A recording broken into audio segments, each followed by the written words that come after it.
everybody, welcome back to Secondary Tech, and today we're going to be taking a look at the Motorola Edge 30 Fusion 4 months later. We're going to be talking about how this phone has held up. Right now you are watching front-facing footage, 4K 30 frames per second on the Motorola Edge 30 Fusion. And let's go ahead and talk about how this phone has held up over 4 months. It has been upgraded to Android 13, so let's go ahead and talk about it, shall we? Before we do, subscribe, like, and share, and click that bell icon that we get notified on future videos, just like the one you're about to watch today. So let's get started. Motorola Edge 30 Fusion, 4 months later. Let's go.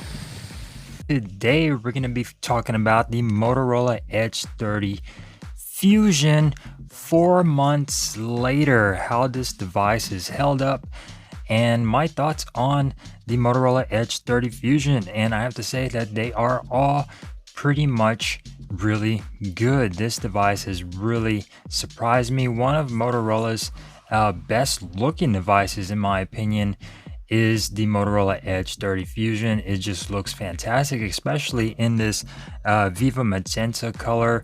This thing is just absolutely gorgeous, and we're going to be talking about how this phone is held up and the cameras and of course the display and things like that. So this device, when it came out of the gate, I believe it was I want to say $600 if I'm not mistaken, but it did come with a bundle. Now you could pick this bundle up for $550 on Motorola's website. If you just want the device itself, it's about $450 on there as well, but it will not come in this Viva Magenta color. It'll only be the Neptune blue and the black without the earbuds, but the bundle here is about $550.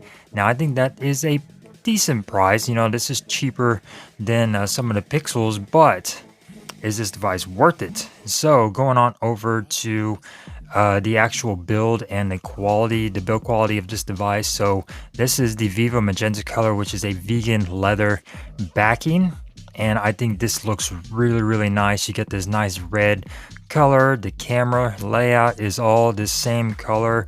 I could do without this little sticker at the bottom saying the Pantone Viva Magenta right there, but you get the Motorola logo smack dab in the middle. This device is nicely built. You get some Dolby Atmos up here up top.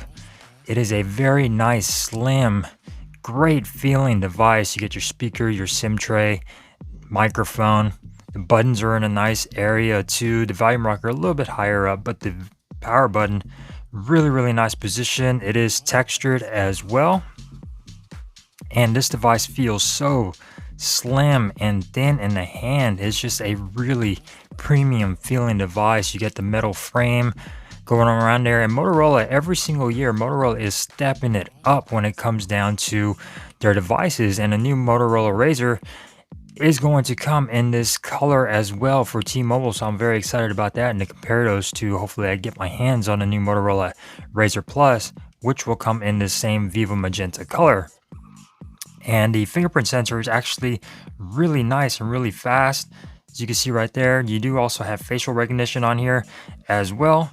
And you do get Motorola's peak display, which will bring up information, your clock, your notifications. No always on display, which it's a little weird getting used to, but it does save on battery on this device. I would like to have had just a full-on always on display, but it is what it is. Motorola does their peak display really well with giving you information on your display while your phone is off, or just by even moving it, it will give up everything, notifications, and you could actually interact with those notifications as well.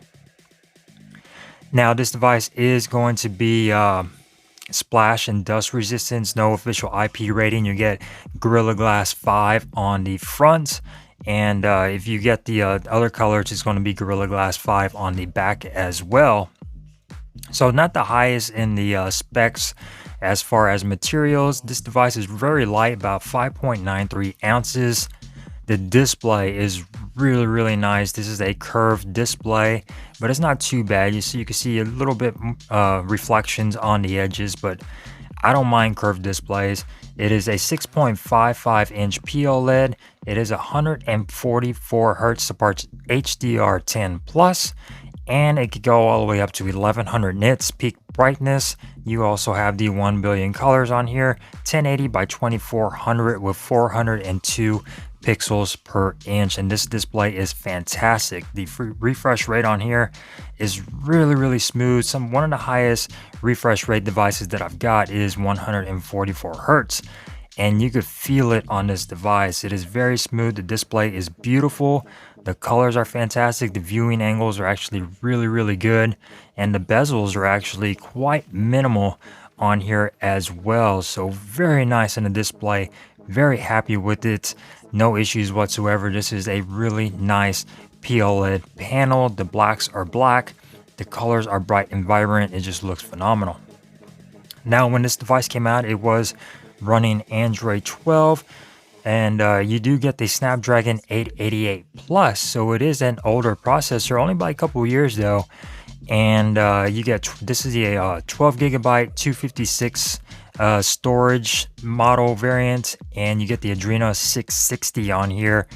And I'm okay with them using an older chipset on here. Okay, so every device right now is getting the new Snapdragon 8 Gen 2 processor, and this is a little bit older, 888. The heating on here is actually okay. Haven't really had any issues with overheating on this device, much like the newer devices have. And I think the performance on here is top notch. Not everybody is going to know what processor is in their device. You're just going to use it. It's going to work. It's going to be fast.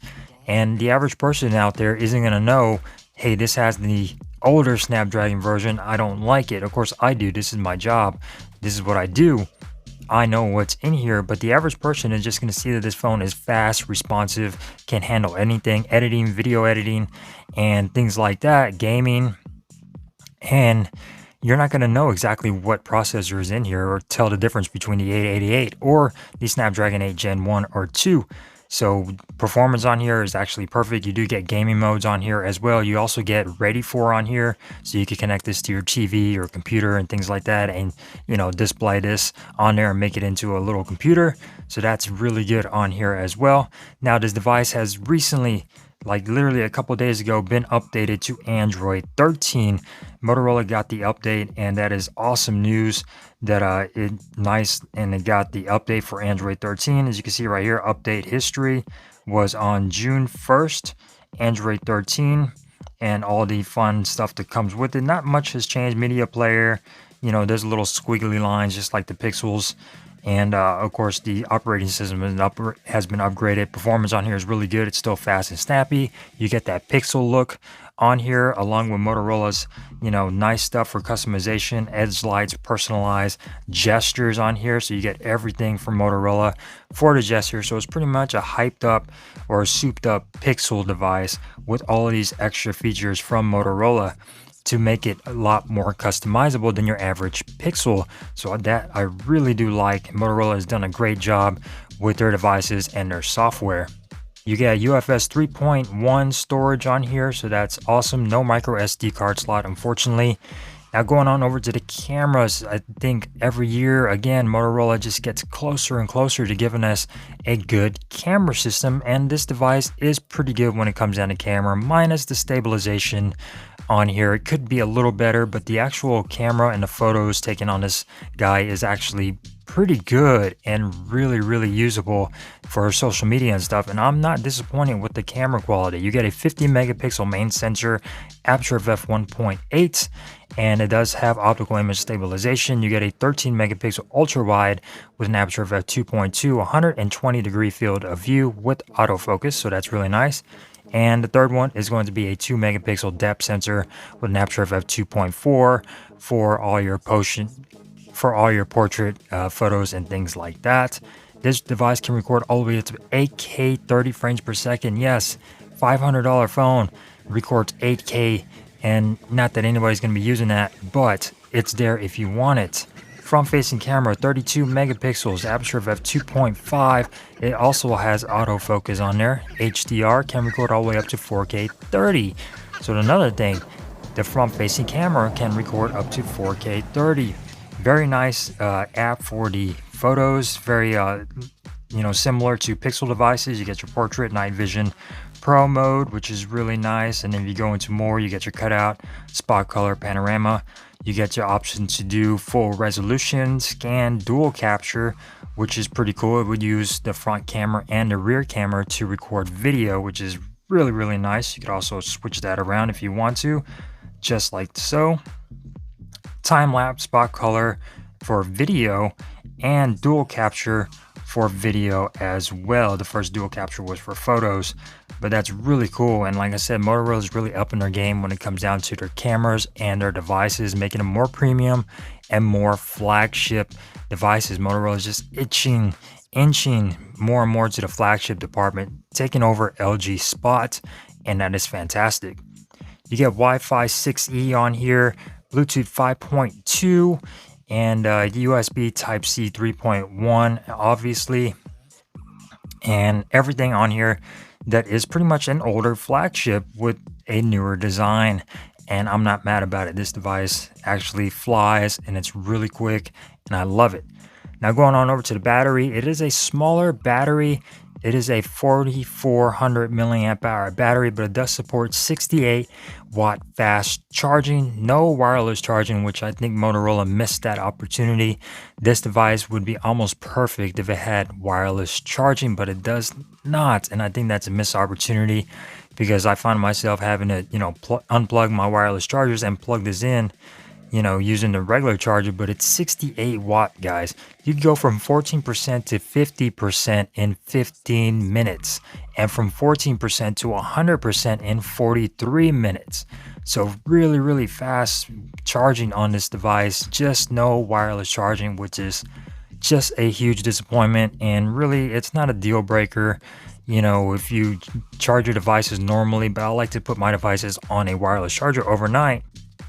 So as far as battery life on the Motorola Edge 30 Fusion, it has been absolutely fantastic. This is easily a 2-day device depending on usage, and I have no issues with battery life. This device lasts longer than my OnePlus 10 Pro does, and about the same as the Pixel, maybe a little bit longer than the Pixel 7 Pro, and about the same as the Galaxy S23 Ultra. But this device in battery life has actually been very surprising, and the chipset is actually really good in efficiency as well. The Snapdragon 888 Plus was a really good chipset. It did have a little bit of overheating issues, but I don't seem to be having that on here. It does get a little warm when you're charging it using the 68 watt fast charger.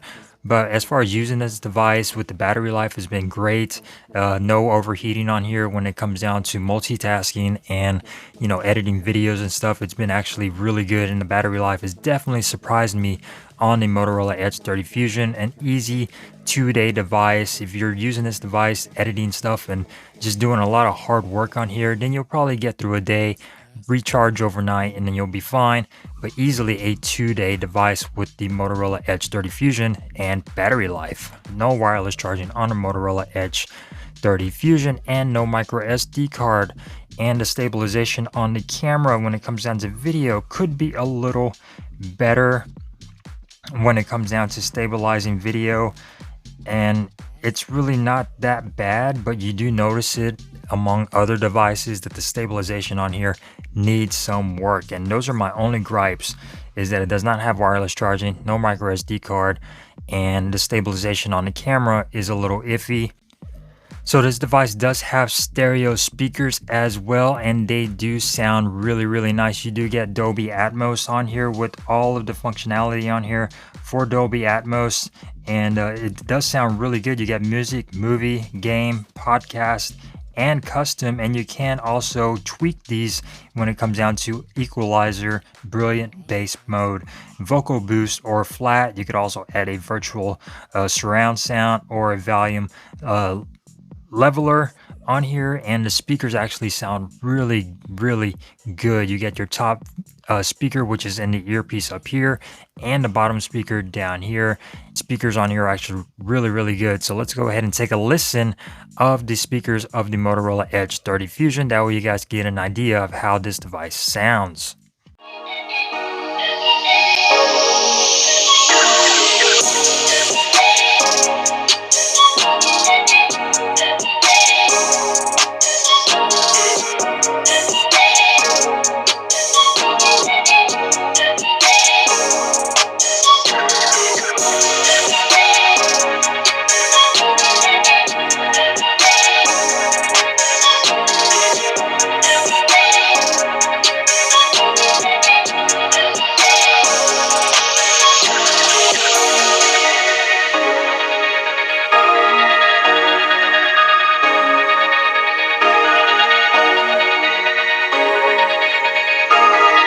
performance on here on the Motorola Edge 30 Fusion has been absolutely phenomenal. This is one of my most beautiful devices. It just looks fantastic. The vegan leather on the back feels great. Gives you some grip so this phone is not slippery. It makes the device lighter without having that glass on there, so it's going to make the device a little lighter than if it would have the glass on there. So it feels really nice and thin too. Very nice. You do get a little bit of a wobble with that camera bump on there, but it's really not that big of a camera bump. Believe me, there have been bigger camera bumps in the past, but the design on this guy is just phenomenal. Now the earbuds, they do sound pretty good, but I do have an issue with them fitting in my ear and finding the right tip for them. So they can be a little annoying, and lately they have been a little bit off in latency.